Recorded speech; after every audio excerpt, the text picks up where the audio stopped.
Hello and welcome to my channel SK helping hand tutorials. पर्यावरण अध्ययन कक्षा 5 का आज का मूल्यांक पत्रक मॉडल पेपर 1 है। ये 2.5 घंटे का प्रश्न पत्र है और 80 जो है पूर्णांक है।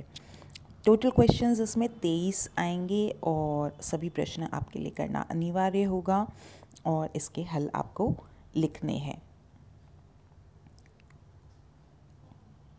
गुलाब को उगाने के लिए उसकी जड़ को मिट्टी में दबाया जाता है, वैसे ही पत्थर चट्टा को उगाने के लिए पौधे के किस भाग का प्रयोग होगा? तो पत्थर चट्टा जो है अपनी पत्ती के द्वारा ही उगा दिया जाता है, तो इसका उत्तर आपको स लिखना है। यदि आपको बाहर पढ़ने जाना पड़े तो आप क्या क्या वस्तुएं लेकर के जाएंगे? किन्हीं 3 वस्तुओं के आपको नाम लिखना है। यहाँ पे ये 3 अंक का प्रश्न है, तो आप बाहर पढ़ने जाते हैं तो आप सामान्यतः क्या सामान लेकर के जाएंगे बाहर पढ़ने के लिए? तो वही आपको लिखना है। आपकी पुस्तकें हैं और आपकी कोई आईडी कार्ड्स, आधार कार्ड वगैरह है, जो आवश्यक डॉक्यूमेंट्स हैं वे आप लेकर के जाएंगे और जो आपका रहने के लिए आवश्यक सामग्री, आपको दैनिक आवश्यकता की सामग्री है वो आप लेकर के जाएंगे। दिए गए मानचित्र में सीकर के 3 पड़ोसी जिलों को छायांकित करना है। तो सीकर यहाँ पे कहीं है, तो आप उसके आसपास के 3 कोई भी जिले जो है छायांकित कर सकते हैं। संप्रेषण या अभिव्यक्ति चर्चा, ये प्रत्येक प्रश्न आप देख सकते हैं 3-3 प्रश्न 3-3 अंक का है। पहला प्रश्न देखते हैं, इसके अंतर्गत झील तालाब का पानी किन किन कारण से दूषित होता है? किन्हीं 3 कारण का आपको उल्लेख करना है। अगला प्रश्न देखेंगे, खाने की उन 3 वस्तुओं के नाम लिखिए जो संरक्षित न करने पर 1-2 दिन में खराब होने लगती है। जिनके पास खुद का घर नहीं होता वे क्या करते हैं? किन्हीं 3 क्रियाकलापों को लिखना है। तो चौथे का उत्तर देखते हैं, झील तालाब का पानी किन कारण से दूषित होता है? तो यह प्रायकर इसमें सीवर व नाली का जो है अपशिष्ट जल यहाँ पे डाल दिया जाता है। भूमि में जो खनिज पाए जाते हैं उनका अपक्षय हो जाता है इस कारण से, और औद्योगिक अपशिष्ट जो होते हैं वह भी इनमें बहा दिए जाते हैं। 5वां प्रश्न, 3 वस्तुएं जो कि संरक्षित नहीं करने पर खराब हो जाती हैं, तो वो तो बहुत ही सरल प्रश्न है।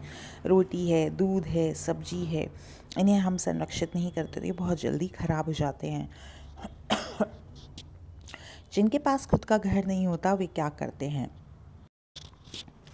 इनके 3 क्रियाकलाप बताने, तो जिनके पास खुद के घर नहीं होते वे प्रायकर क्या करते हैं? कचरा बीनने का काम करते हैं, ढोल इत्यादि बजा करके नाचते गाते हैं यहाँ वहाँ पर कि उनकी कुछ आमदनी हो जाए, या किसी दूध, चाय इत्यादि की दुकान पर बर्तन आदि धोने का कार्य करते हैं और वहीं पे कहीं पे सो जाते हैं। कुछ जंतु दिन में उड़ते हैं, कुछ रात में। इनमें से कौन सा जीव रात में भी आसानी से उड़ सकता है? कौवा, चिड़िया, चमगादड़ और मोर। तो यह स्पष्ट है, चमगादड़ ही रात को उड़ता है, तो स उत्तर है इसका। आजकल खेती में काम आने वाली 3 मशीनों के नाम लिखने हैं आपको। तो 3 मशीनें जो सबसे पहले तो आप सभी देखते भी हैं, उपयोग इसका ट्रैक्टर है। वो ट्रैक्टर का उपयोग किया जाता है आजकल, हल वगैरह के स्थान पर हल हम नहीं देख पाते हैं। फिर सिंचाई और इत्यादि के लिए भी आजकल जो है टिलर आ चुके हैं, जिन्हें कि पावर टिलर कहा जाता है। आप लिखेंगे पावर टिलर, टिलर, ट पे छोटी की मात्रा आप लगाइएगा, पावर टिलर। और उसके बाद आप देख सकते हैं जो खरपतवार लग जाती है उसको निकालने के लिए भी उसे कहा जाता है वीडर। वीडर का प्रयोग भी हम करते हैं। तो ट्रैक्टर, पावर टिलर और वीडर, ये 3 आप लिख सकते हैं यहाँ पे।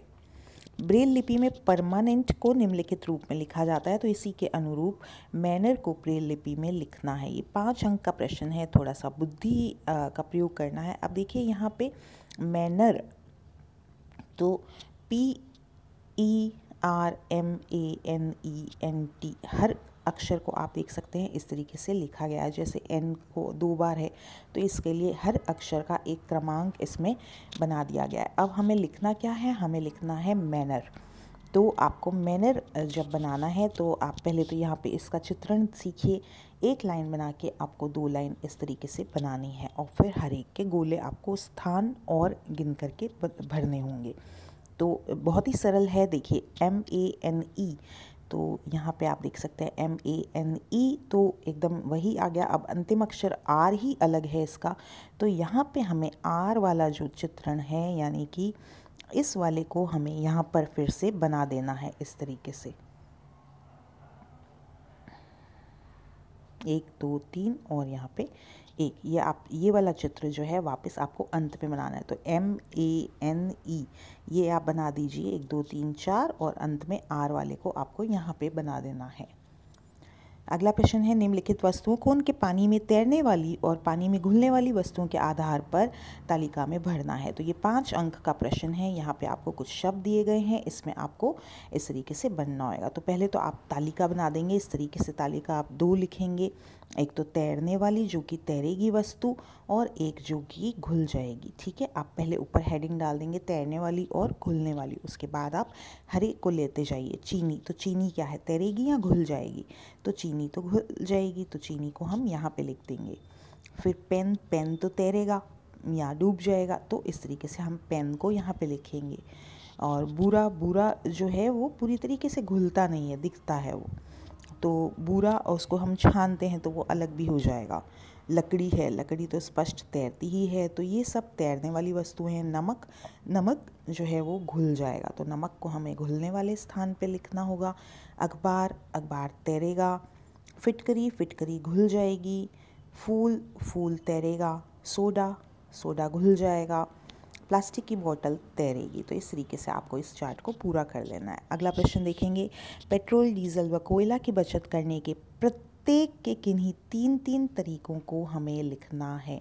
तो यहाँ पे आप प्रश्न को ध्यान से पढ़िएगा। प्रत्येक के 3 तरीके, तो अंक भी आप देख सकते हैं, 6 अंक का ये प्रश्न है।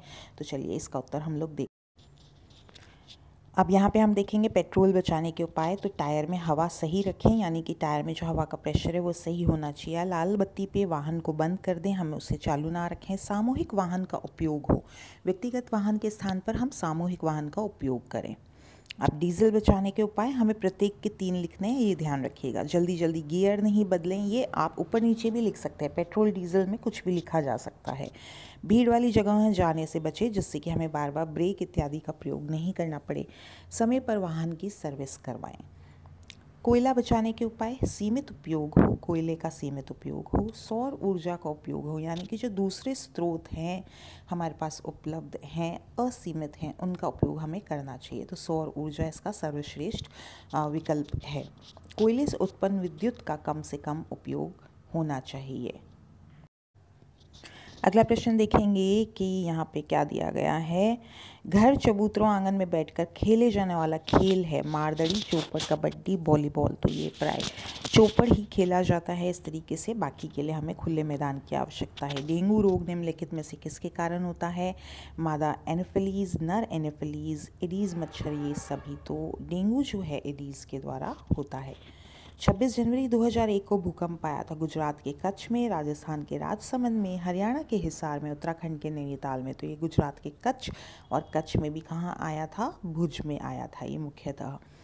अगला प्रश्न देखते हैं, सिंचाई करते समय पानी का अपव्यय कैसे रोका जा सकता है? तो इसके जो कुछ तरीके हैं उसके लिए आप लिख सकते हैं, जिस तरीके से हमें जो है सिंचाई करनी चाहिए। जो फव्वारा पद्धति है, फव्वारा पद्धति हम प्रयोग करनी चाहिए, फव्वारा सिंचाई करनी चाहिए। 1 नंबर आपको यहाँ पे 2-3 उपाय लिखने हैं। फिर दूसरा उपाय आप लिख सकते हैं, बूंद बूंद सिंचाई पद्धति का जो है उपयोग करना चाहिए। तो सिंचाई के जो इस तरीके के उपाय हैं जिनसे पानी की बचत होती है और बराबर पानी उपयोग होता है, वेस्टेज नहीं होता, उसमें कुछ भी अपव्यय नहीं होता। घड़ा सिंचाई है, बूंद बूंद सिंचाई, फव्वारा सिंचाई। तो ये आप यहाँ पे लिख सकते हैं। पाचन तंत्र का नामांकित चित्र बनाइए। पाचन तंत्र के प्रमुख अंग कौन कौन से हैं? तो इसमें आपको वह पाचन तंत्र का पूरा एक चित्र बनाना होगा। नामांकित चित्र का आप अभ्यास कीजिएगा, जिसमें कि आपको जीवा और नासिका और जो ग्रासिका और होती है, इस पूरे का प्रयोग करते हुए आपको उसका दिखाना होगा और उनका नामांकन भी करना होगा। तो ये चित्र आप देख सकते हैं, यहाँ से आप देख सकते हैं। देखिए ये आपको ये जीवा आ गई यहाँ पे, फिर ये मुँह है और ग्रसिका, ये ग्रसिका आ गया, डायफ्राम आ गया यहाँ पे। तो ये जो अब आप चित्रण करेंगे, अमाशय और ये पित्ताशय अंदर की तरफ भंडारण करता है, जो कि पित्त नली, यकृत, अग्नाशय। तो कौन सा हिस्सा कौन सा है? जैसे अमाशय, अमाशय के नीचे आ गया अग्नाशय, है ना। तो इस तरीके से आपको ये बना देना है। फिर क्षुदांत्र, बृहदांत्र, गुदाद्वार और परिशोषिका, ये सब आपको, ये जो पूरा चित्र है पाचन तंत्र का, आप देख सकते हैं मानव पाचन तंत्र, इसका आपको नामांकित चित्र बनाना है। अगला प्रश्न हम देखते हैं, पशुओं को पालने के लिए विभिन्न प्रकार की तैयारी करनी पड़ती है। आपका कोई परिचित पशुपालन की तैयारी में है, इसके संबंध में उससे जानकारी प्राप्त करने हेतु 5 प्रश्नों का निर्माण करना है। तो यदि हमें पशु पालन के लिए प्रश्न पूछने हैं तो वो सामान्य से क्या प्रश्न होंगे, तो इसको हम देखते हैं कि किस तरीके के प्रश्न होने चाहिए कि पशु को कब और कितना आहार देना चाहिए, उनके रहने के स्थान के लिए क्या व्यवस्था हम कर सकते हैं, पीने का पानी कब और कितने की आवश्यकता होती है, उनके विभिन्न रोग क्या होते हैं और पहचान कैसे होती है, रोग हो जाने पर उससे कोई विशिष्ट बचने के जो उपाय हैं जो कि पहले से ही हम कर सकते हैं वो क्या होते हैं। तो ये जो प्रश्न है सामान्य, हम पशुपालन प्रारंभ करने से पहले जानकारी हमें होनी चाहिए, तो ये हम कर लेंगे। अगला प्रश्न दिया गया है, दिए गए चित्र को देख के बताइए कि चंद्रमा की आकृति के अनुसार कौन कौन से त्योहार, पर्व, उत्सव एवं मेला आदि मनाते हैं। तो यहाँ पे आपको चंद्रमा की जो स्थितियाँ दी गई हैं, प्रथम दिवस हो गया और फिर उसके बाद छठा 7वां दिन है। यहाँ पे आप देख सकते हैं ना, लगभग जो 15 दिन का वो रहता है चंद्रमा का, तो उसके अनुसार फिर ये पूर्णिमा का चांद है। तो हमारे बहुत सारे त्यौहार हैं, उनके अलग अलग दिवस निर्धारित हैं, 7वें दिन, 8वें दिन और फिर पूर्णिमा के दिन। तो आप इस तरीके से उसको लिख लेंगे। तो स्थिति के अनुसार जो है अमावस्या के दिन कौन सा होता है, पूर्णिमा के दिन कौन सा होता है, रक्षाबंधन है, होली है, दशहरा है, दीपावली है और शुरू में आ जाते हैं जो कि साल के प्रारंभ में बसंत पंचमी है, मकर संक्रांति है। तो ये सब जो त्यौहार आएंगे ये इनको आपको लिखना होगा इसके अनुसार। अगला प्रश्न देखते हैं, न्याय व समता के प्रति सरोकार। चौराहे पर लाल बत्ती संकेत है, जाने का, रुकने का, बाईं ओर मुड़ने का, दाईं ओर मुड़ने का। तो यह जो है रुकने का संकेत है। मदन मोहन मालवीय जी के कार्य के किन 3 व्यक्तियों ने सहयोग किया, उनके नाम लिखने हैं। तो ये आपको अपने पाठ के अनुसार नाम लिख दीजिएगा। नशा करके गाड़ी क्यों नहीं चलानी चाहिए, कोई भी 3 कारण लिखिए। तो नशा करके गाड़ी नहीं चलाने के सामान्य कारण है कि पहला तो एक्सीडेंट की पूरी संभावना रहती है, गाड़ी पर नियंत्रण नहीं रहता है ड्राइवर का, और यह जो है कानूनन अपराध भी है और हमें सज़ा भी हो सकती है, हमारा ड्राइविंग लाइसेंस जब्त हो सकता है। विजय स्तंभ का निर्माण करवाया था महाराणा कुंभा ने, महाराणा उदय सिंह ने, महाराणा प्रताप ने, महाराजा जय सिंह ने। तो महाराणा कुंभा ने इसका निर्माण करवाया था। खुला शौच मुक्त गाँव से आपका क्या आशय है? तो खुला शौच मुक्त गाँव क्या होता है, इसको हम देख लेते हैं। खुला शौच मुक्त गाँव का आशय लोगों को खुले में शौच की बुरी आदत से छुटकारा दिलाना और खुले में मल मूत्र त्याग न करना सिखाना है। अर्थात मल मूत्र का त्याग शौचालय में ही करना चाहिए। तो जब यह हो जाता है तो वह खुला शौच मुक्त गाँव हो जाता है। तो इस तरीके से हमने इस प्रश्न पत्र को लगभग हल कर लिया है। आप इसके और अभ्यास कर लीजिएगा। आगे के सीरीज़ आपके लिए डाल दिए जाएंगे नियमित रूप से। तो चैनल को सब्सक्राइब नहीं किया तो do subscribe and do share, don't forget to share. Channel पे वीडियो को लाइक ज़रूर कीजिएगा, कमेंट करके ज़रूर बताइएगा कि आगे आपको किस चीज़ की आवश्यकता है। धन्यवाद।